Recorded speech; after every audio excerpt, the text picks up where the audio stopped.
Ashoka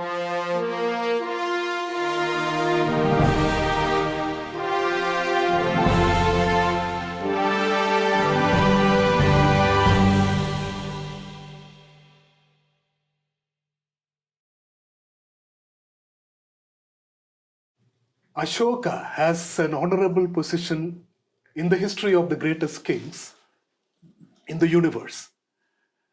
And we are privileged to know him better through his own words, which has been inscribed on the rocks, pillars, and in caves.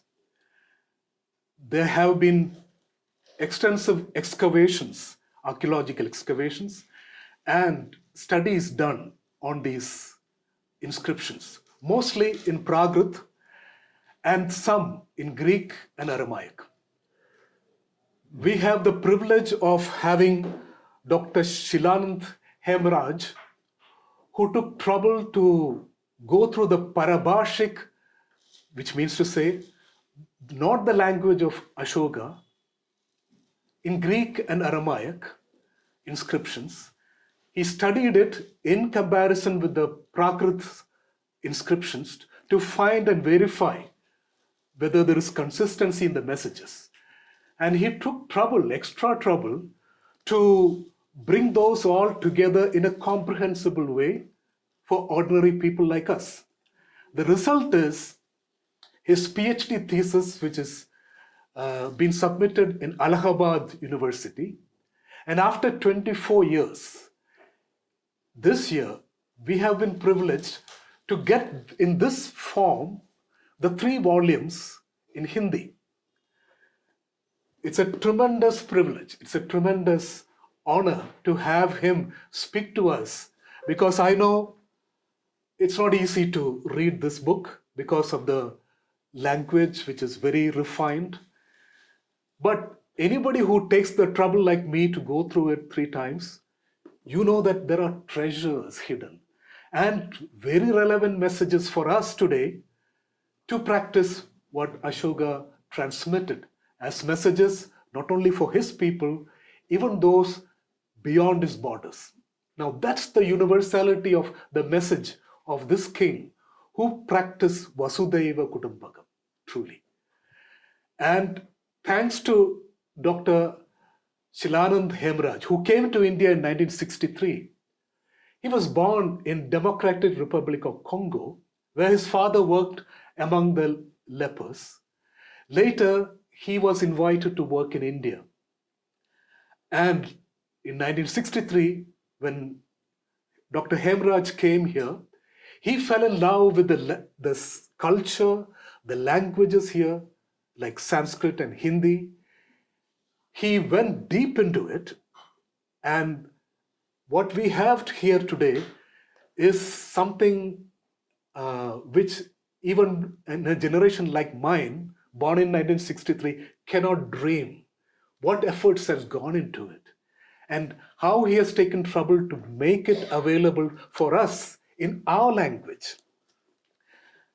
This interview, which will be conducted, is to make it accessible to even more common people to understand the value of this, the relevance of this message, the 7 messages of Ashoka, as it has been brought together by the tremendous efforts of Dr. Shilanand Hemraj.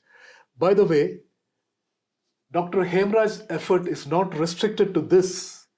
He has done, in 2014, he was honored with a D.Lit from Zoroastrian College in Bombay for studying and bringing out Maharishi Zarathustra, the holy gathas, the holy sayings. Such a book had come out. So you begin to see the mastery of languages he has had and the wisdom of finding the treasures which are universally available to humanity as a whole. Namaste, Dr. Hemraj. Namaskara to everybody. I'm so grateful, Swamiji, for organizing this session. I think it's very important. Thank you. Thank you. So you are welcome. And before starting any auspicious session, we should have a Mangal Acharan. Sure. Now, Ashoka is unique because he has changed the meaning of Mangal Acharan and giving it the literal meaning of Mangal Acharan, to behave in a proper way, which is beneficial for all people. I've been very impressed having read this 3 times because I thought this is so relevant and timely, published by you in this language of India. Okay. My question to you is this: what motivated you to take such a pain to do this extensive research for years together, learning languages of India, Sanskrit, Hindi, Prakrit, besides foreign languages like Aramaic and Persian, whatever, and come out with this so original insights in the way you have created this book? So let me know what motivated you. Well, first we should look at the title of this book. It says that Dharmashok has made an effort to give messages for other languages, other communities. Therefore, not only in his own Prakrit vernacular language of Jambudvip, which was his big kingdom, but also in the neighboring northwestern corner of his great Samrajya, to communicate to people who speak a different language, namely from the old tradition of the Persian settlers there in the region of what is today Afghanistan and Pakistan. They have been using Aramaic as a lingua franca, as a language of communication. And after the conquest of Alexander the Great, the settlers were using also the Greek language. So the Greek administrative language was also used. So Ashoka made it a point to use not only Swabhashik, his own Prakrit language, but Parbhashik, Pardeshi, for the foreign people to communicate the same message. And he called all of them Mamma Praja. They are my people. Okay. So he doesn't make any distinction of language, of religious background, of traditions and all that. So that is where you have this title of Ashoka, okay, Parbhashik, Sapta Sandesh. Now afterwards you will ask me why Sapta Sandesh. Very good. Yes. Why? Because when I looked at the excavations done and the kind of 35 messages which you mention in this book, found already in Prakrit, and then you shift to Greek and Aramaic in 9 places found, and then you sort of bring it all together, the Prakrit, Yes. and then you put this 7 messages bringing together. So how did you manage to do that?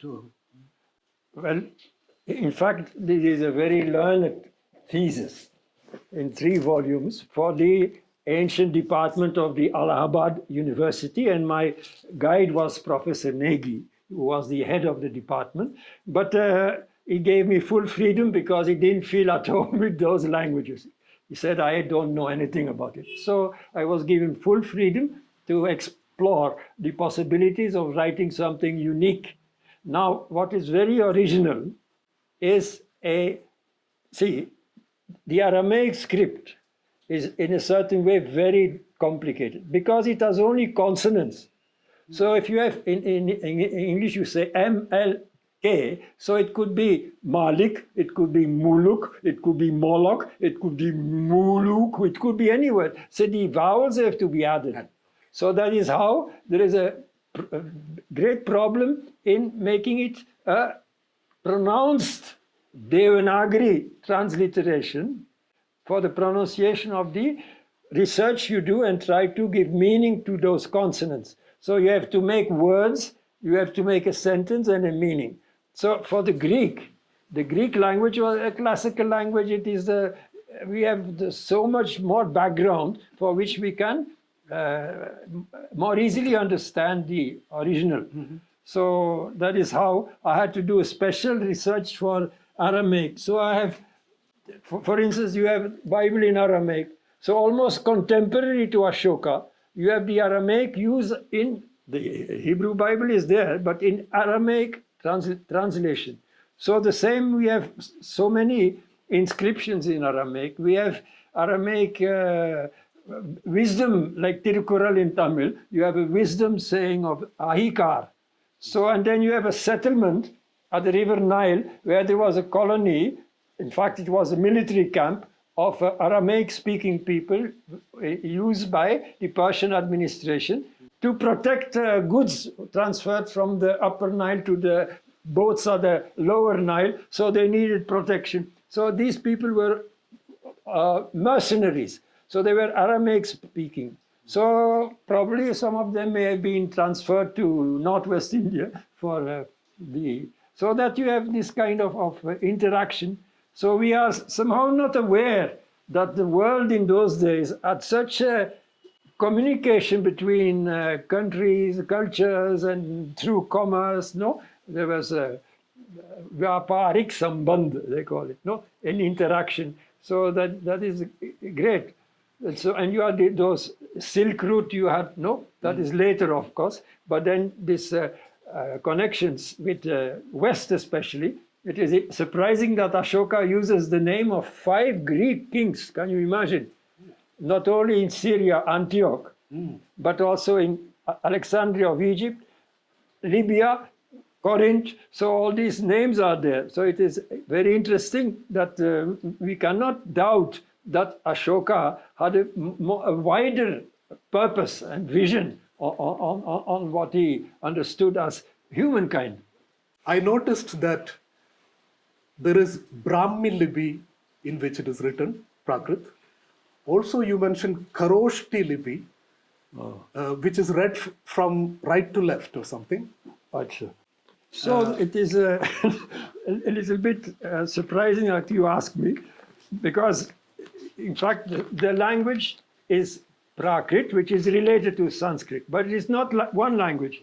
There are different local vernacular forms of this Prakrit language. In fact, it is also called Pali.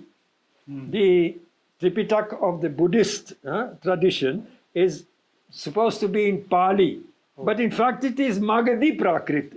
Originally, Magad was the kingdom of Ashoka, so it is Magadhi Prakrit which becomes Pali.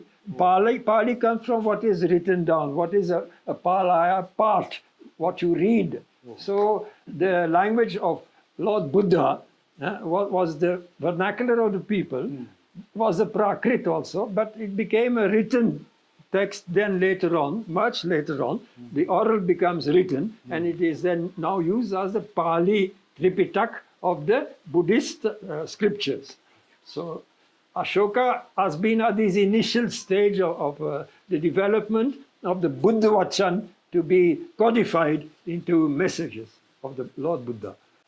Now that you mention Ashoka, he was considered one of the greatest kings. He must have been. And especially because we come to know him through what he has written, even on a stone or a pillar or cave inscriptions, as you mentioned in the book. That makes us to, understand him little more than other great kings.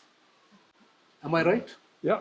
In fact, it is one of the exceptional archaeological and epigraphic sources we have in the world history. Such an ancient inscription on rock, it cannot be doubted that this is the text. No, so what is written is written. So it is something marvelous. In fact, the Greek Ashoka inscription is one of the most eastern examples of a written Greek text.